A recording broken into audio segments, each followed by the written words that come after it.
Listen to part of a lecture in a city planning class. In the last 50 years or so, many American cities have had difficulty in maintaining a successful retail environment. Business owners in the city centers, or the downtown areas, have experienced some financial losses because of a steady movement of people out of the cities and into the suburbs.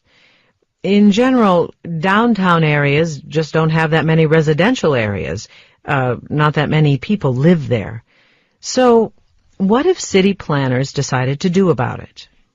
Well, one way they've come up with some ways to attract more people to shop downtown was by creating pedestrian malls.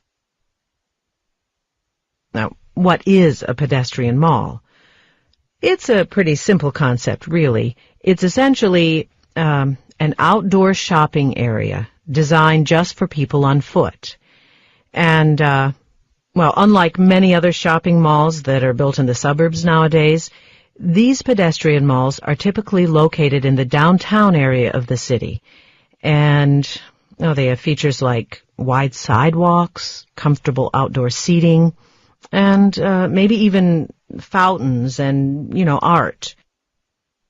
There are variations on this model, of course, but the common denominator is always the idea of creating a shopping space that will get people to shop in the city without needing their cars.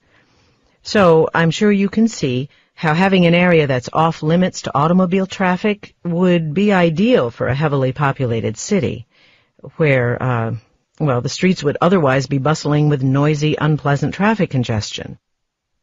Now, the concept, which originated in Europe, was adopted by American city planners in the late 1950s, and since then, a number of United States cities have created pedestrian malls, and many of them have been highly successful.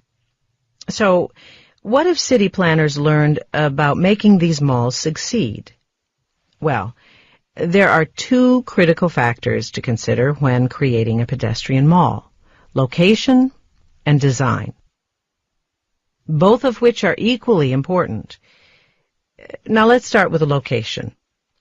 In choosing a specific location for a pedestrian mall, there are, in fact, two considerations: proximity to potential customers, that's what we would call a customer base, and accessibility to public transportation, which we'll get to in just a moment.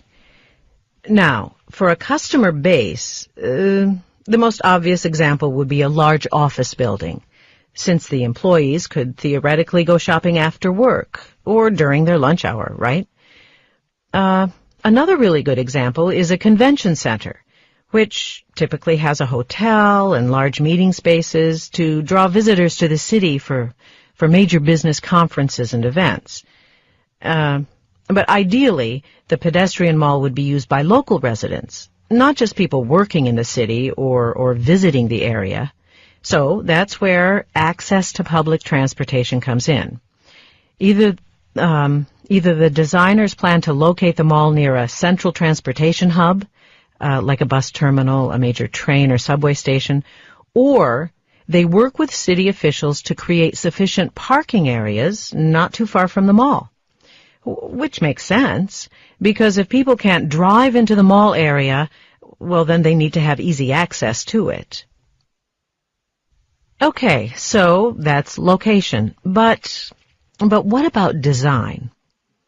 Well, design doesn't necessarily include things like sculptures or decorative walkways or even eye-catching window displays, art. Although I'd be the first to admit those things are aesthetically appealing. However, visually pleasing sights, well, they're not a part of the pedestrian mall design that matter the most. The key consideration is a compact and convenient layout, one which allows pedestrians to walk from one end of the mall to the other in just a few minutes, so they can get to the major stores, restaurants, and other central places without having to take more than one or two turns. Now this takes careful and creative planning. But now what if one ingredient to this planning recipe is missing? There could quite possibly be long-lasting effects. And I think a good example is the pedestrian mall in Louisville, Kentucky, for instance. Now, when the Louisville Mall was built, it had lots of visual appeal. It was attractively designed, right in a small part of downtown, and it pretty much possessed all of the other design elements for success. But now here's where my point about location comes into play. There wasn't a convention center around to help draw in visitors, and the only nearby hotel eventually closed down for that same reason. Well, you can imagine how this must have affected local and pedestrian mall business owners. Sort of what we call a chain reaction. It wasn't until a convention center and a parking garage were built about a decade later that the mall started to be successful.